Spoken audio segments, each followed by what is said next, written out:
Good evening, everybody. This is Darren. Um, I am starting this live stream, trying to do this every Monday for a little while, looking at the Gospel of Mark in small little bits. This lectionary year is the year of Mark, and so I thought it would be fun to take a look at it for my own benefit and stream it out, see if anyone else is interested.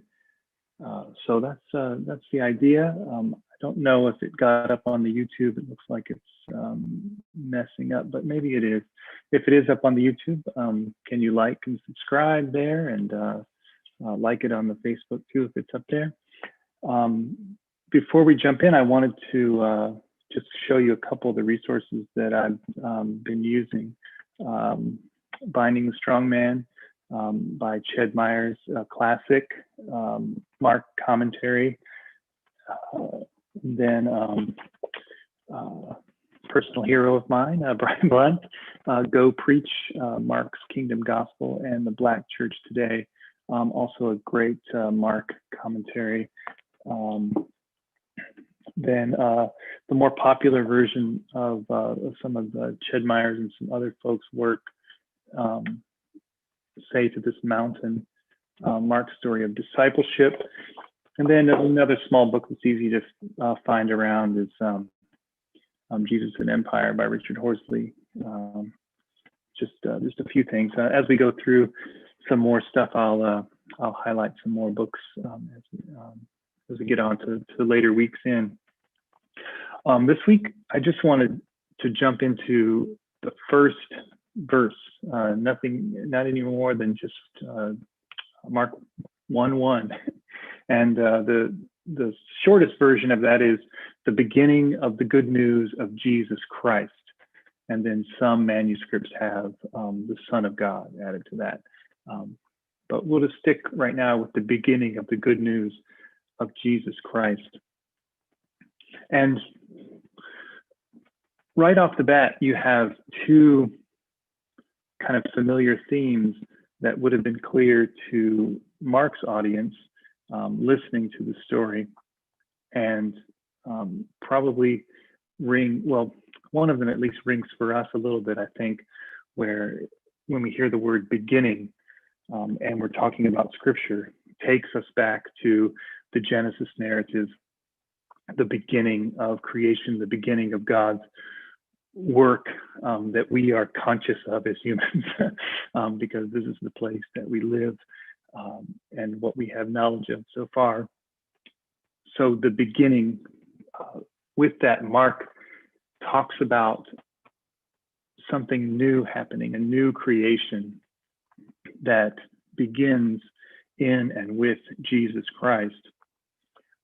And part of what he's trying to talk about is that God is creating again. God is specifically at work creating, and we'll see that Mark is hoping that those with ears to hear, those with the understanding, will catch on to what God is doing. Let the reader understand, as he says. I wanted to just quote what they say in the book Say to This Mountain about this theme. Mark's title also echoes Genesis 1:1, suggesting that he wished to reclaim and renew the great story of God's creative activity in the world. Creation, he seems to be arguing, continues wherever the story is told and lived again. So part of Mark's aim is to say that God's creative activity is happening and moving in the person of Jesus Christ, and in all of those who are hearing and living out the good news at the same time. And this leads us into one of the kind of themes that comes up a lot when we talk about Mark, especially if you were in church yesterday and the gospel reading was read. It's from the 13th chapter of Mark, was the gospel reading yesterday. And that is one of the specifically apocalyptic texts in Mark, talking about the destruction of the temple, what will happen in those days, and always kind of like that first Sunday of Advent, somewhat scary stuff for folks.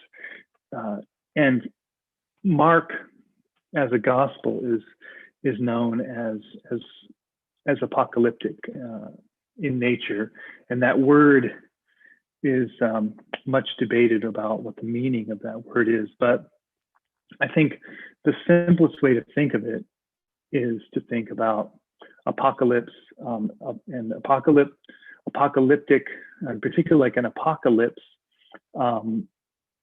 If you think of the naming of the last book of the New Testament, Revelation, there's something to an apocalypse and apocalyptic writing, which is trying to unveil something, to show something that's happening behind the veil, or behind the curtain, or underneath what's going on into the plain sight. And what it tries to get through and cut through is all of the other narratives, the other dominant narratives going on that cloud over, to some degree, the real creative work that God is doing in our midst. And of course, in Mark's time and in Jesus' time, that dominant narrative would have been the narrative of the Pax Romana, or the Roman Empire's bringing of peace and salvation. Now, the way that they brought that peace, the violence that it took, what it meant to be underneath the extraction of resources from the outposts of the Roman Empire for the benefit of the municipalities and the benefit of Rome itself, was not always a pretty picture. But the dominant narrative of salvation and peace, prosperity coming through the Roman Empire was very prevalent throughout the empire, and especially in some of the satellite areas where, if you didn't buy into that narrative, you were met with violence, and reminded rather quickly why you should embrace the Roman power and the empire as somewhat inevitable, somewhat something to be celebrated and not questioned, in whatever way you could get by with that and survive. You might want to think of it as kind of a Roman exceptionalism, if you're familiar with that idea of American exceptionalism. There was a strong Roman exceptionalism in the elites of that time, and of course backed up by strong military might, even in small places like Palestine and Galilee. Now, for Jesus and Mark and the communities that they grew up around, there was a counter narrative to that imperial domination that took on different forms, but the main overarching idea was that through certain practices, through military, through some means, you could restore the golden age of the Jewish nation. You could go back to the Davidic kingdom somehow and live into those glory years of the past. In Chad Meyer's book, Binding the Strong Man, he talks about a term, loyalistic radicalism. So that involves, I'm quoting here, restoring and purifying national values So there's this counter narrative to the Roman narrative about the Roman Empire, but it's one that is set in the past and involves a kind of strong purity narrative and nationalist narrative. And Myers even goes as far as to say that the Zealots, the group that was ready to take up arms, and later on by Mark's time was taking up arms, and during the Jewish wars in the late 60s, that even they, when they were talking about cleansing the temple and getting rid of the priests, were really going for getting rid of accommodators with the Roman Empire and putting in just truer patriots. So what he says is that while that narrative is different than the standard dominant Roman narrative, it's also fundamentally counter-revolutionary. It's reformist, and it's nationalist.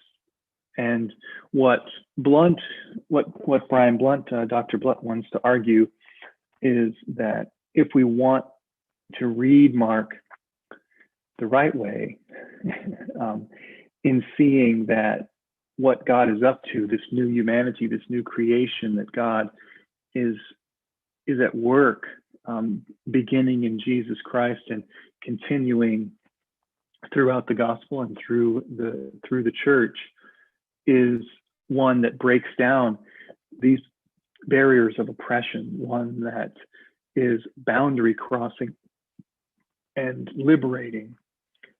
And the issue with the nationalistic, nostalgia-ridden narrative and plot, you would say, of the Jewish leaders, like say the Pharisees or some other groups like that, the Zealots even, was that what it was going to set back up was going to be a nation that would still hold to some of those oppressive ways of being in the world, still hold to ways of understanding the people of God and the nation under God in a way that would leave many of the people in Mark's community off to the side. Questionable understanding of the role of Gentiles. Again, looking at, as we go through the narrative and Mark, and with the help of Dr. Blount's commentary, begin to see the ways that Jesus is pushing against both the dominant Roman narrative and this narrative that sets back up kind of a golden age ideal in nationalistic terms, that doesn't question some of the oppressions of those old systems.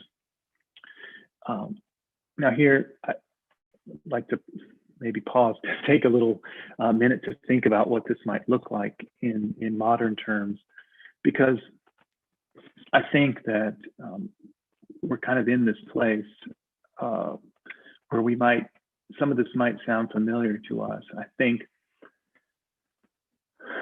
the narrative that we hear coming out of the kind of Trump side of the Republican Party has blatantly touted itself as nationalist, and seems to be in this mode of loyalistic radicalism, right? This mode of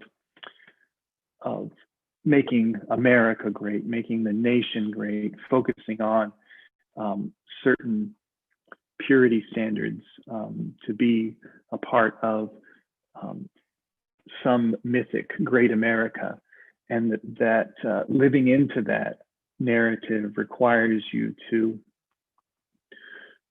leave certain people off to the side, and doesn't include certain groups of people in that narrative.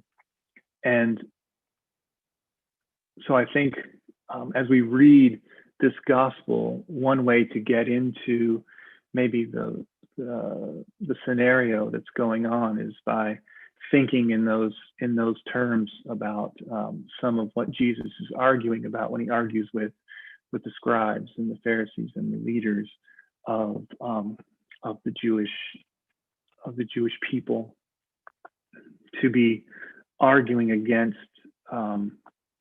this narrow nationalist understanding of what the good news is, what the gospel is about. And then on the other side, when we think about the more imperial narrative, and again, you probably have heard this somewhere before, but right away with the words "good news" or "gospel" of Jesus Christ, Mark is in a way kind of picking a fight with the Roman imperial narrative, because the gospel, that term euangelion, or good news or gospel, was a propaganda term in the Roman Empire. That if Rome had won a battle, they sent out heralds to proclaim the good news of the defeat of so and so and such and such. The good news or glad tidings of transition of power, or some other emperor coming into power. And so this use of the term gospel and good news was not a common way to start a biography or anything like that. And so Mark is doing something here where he's particularly saying, look, you may look to the Caesars and the whole imperial court as some kind of divine bringers of salvation and peace, but we are going to focus in on this Messiah, this anointed one, Jesus. And he is the one that begins this good news. And so, sorry for that that's all parenthetical remark.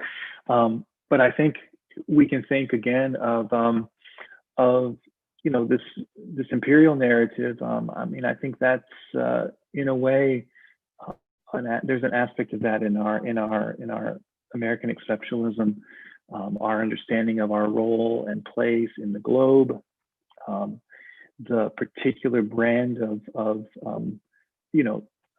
the Trump wing criticizes this other.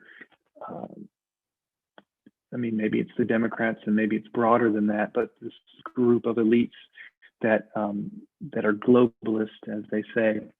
There's a particular brand of globalism that is completely dependent on the military, focused on extraction of wealth and opening of markets for the extraction of wealth for a certain group of elites. Very similar in some ways to the way the Roman Empire operated, and of course backed by this military dominance that keeps things in check. So there's a way to read this gospel, and also thinking about the ways that it offers a counter narrative, a narrative against the grain of American empire, and the narrative of American exceptionalism. Because what we have to say, I think, right away is that the narrative is going to be against a crude nationalism, and by the end, in 13 in particular, you're going to see pretty much a comfort level with inevitable destruction in many ways of the Jewish nation as it understood itself and as it existed at that time, with the destruction of the temple and so on and so forth. So I think, so on one side, reading the narrative against the nationalism of its day, and also against this nationalism of today that we see at work, America First. There might be some small way that's helpful, and so, but as an overall understanding of the world, especially when far too often that nationalism gets caught up in the orbit of what has traditionally been a white nationalism in this nation, what the nation was founded on, being a nation set up to protect the interests of white landowners. So that danger is there, but also at the same time, the narrative is going to speak about what God is doing in counter to the extractive, oppressive, just death-dealing ways of empire, and so those two things will be there. So there's a critique of empire, and then within that, there's a critique of the critique of a particular critique of empire, and that is what makes for apocalyptic writing, is that there is a strong kind of stage set by the dominant narrative, and then there are some narratives within that accommodate to that dominant narrative, and then maybe even challenge it a little bit, but don't quite go far enough in really trying to capture what God is doing. And so apocalyptic comes in and says, we're going to peel back the layers. We're going to read what's happening in history right now with this particular lens to what God is up to in this place. And there's going to be a lot of talk about secrecy and not understanding and needing ears to hear and eyes to see, and how so many people miss the point. And that's going to be the way it is. And that doesn't necessarily mean that you have to when you think of apocalyptic, or when you think about apocalyptic writing, that you have to think in terms of the end of days, or the destruction of the world, or the eventual escape from the world, and all of that stuff.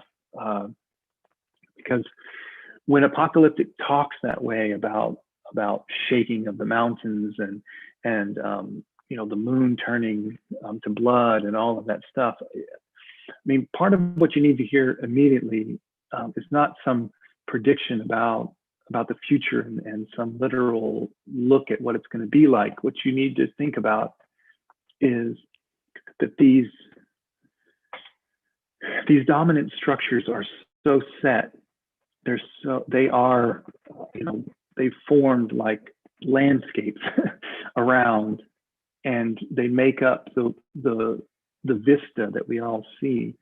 And to get beyond that, it will take a crumbling of the mountain. It will take a shaking of the foundations. It will take, things passing away and new things rising up. So I think that's the intent of that language, is to just push you against,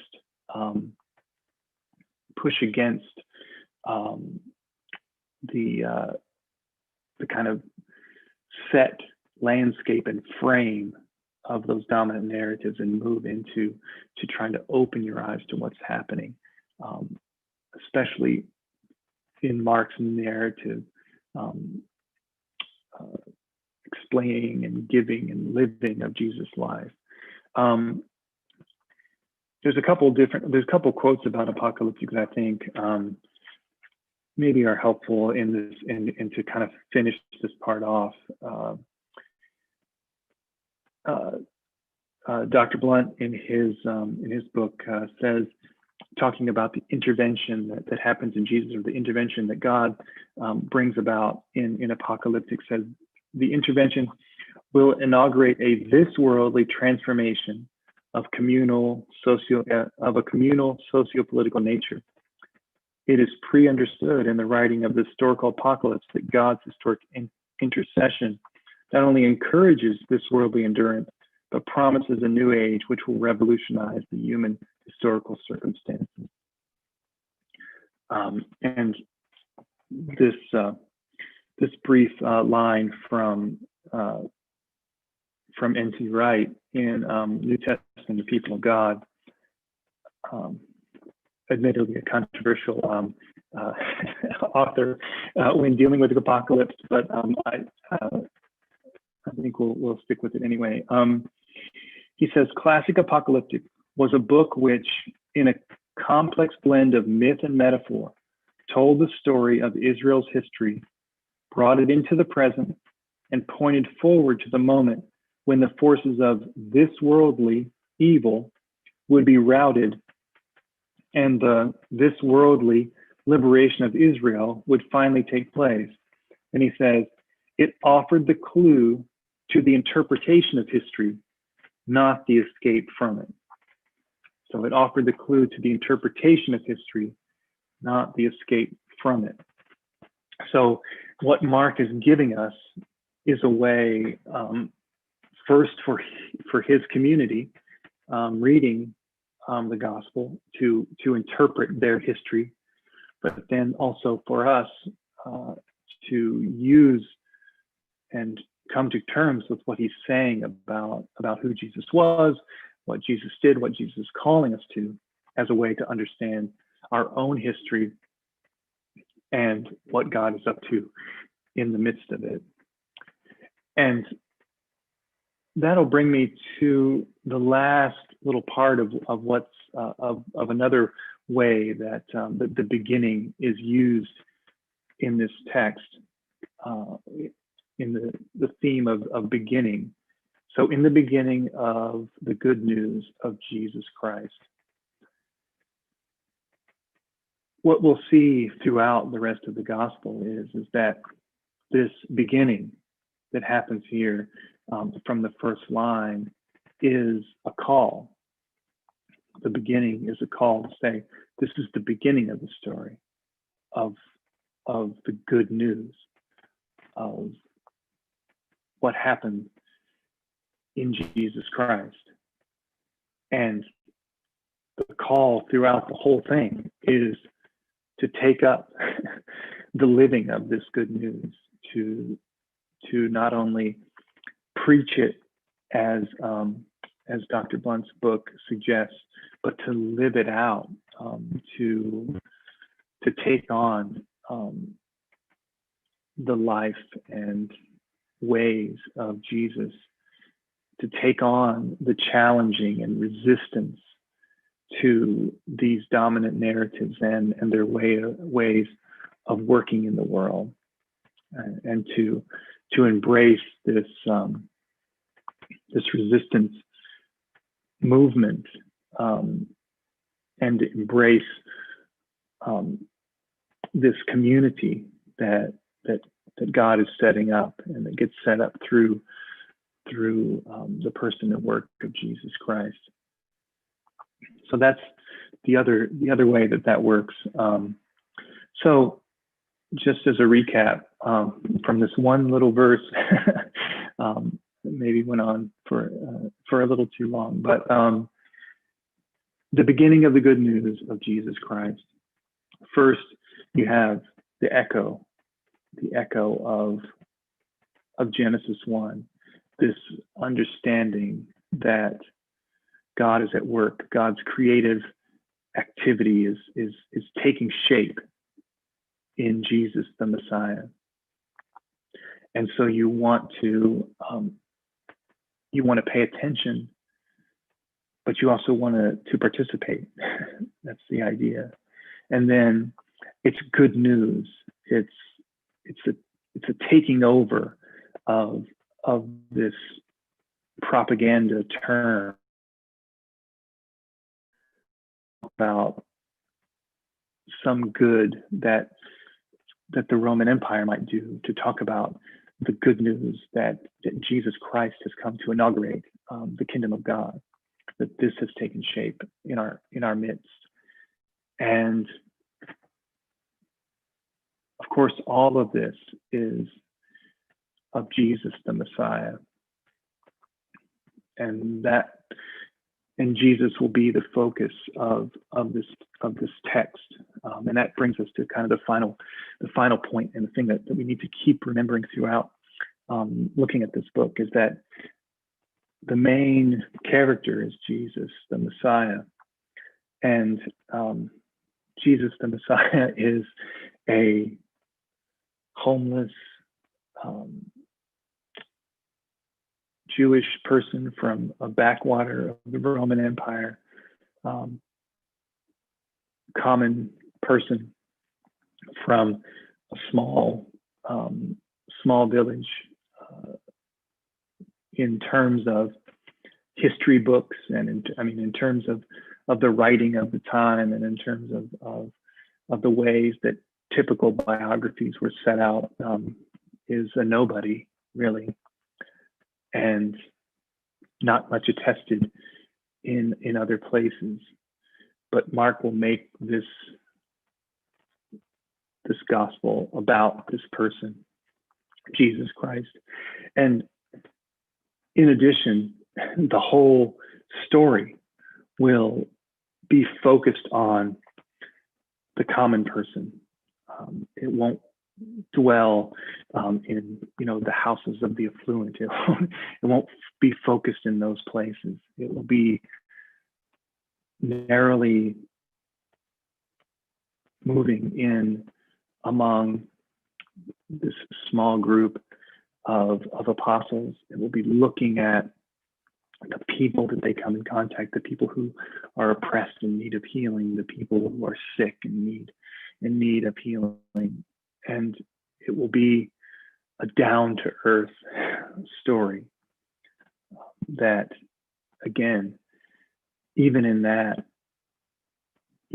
focus of the text, will challenge the boundaries and the barriers and the narratives of the dominant society. It will say that, this woman is way more important than the chief priests and the scribes. It'll say that these people on this on this hillside are the ones that need to be preached to and ministered to. It will distance itself from the temple and the city for the most part until the very end. It's a story about the average person, and even in that, right away challenges much of the dominant narrative about what's important and who's important. So anyway, that's the main thing I wanted to get us introduced and get us started, test out some of this technology along the way. I think there's a lot in the reading of this text that speaks to this moment that we're in, and speaks to the ways that we can see and look for God to be at work, even in the midst of very, very trying times with a lot of struggle and suffering. And we'll move on to talk some more about that. Next week, I know that we're going to try to get at least to verse 2 and 3 with 2 quotes from the Old Testament, but that drags up all kinds of interesting things when you look at the broader narrative of those texts. So we'll see if we get past that and maybe get on to John as well. But I hope you'll join me, and hopefully coming up, we'll have some guests on as well, and to have some conversations about some of these texts. So thank you for being here, and hope to see you next time.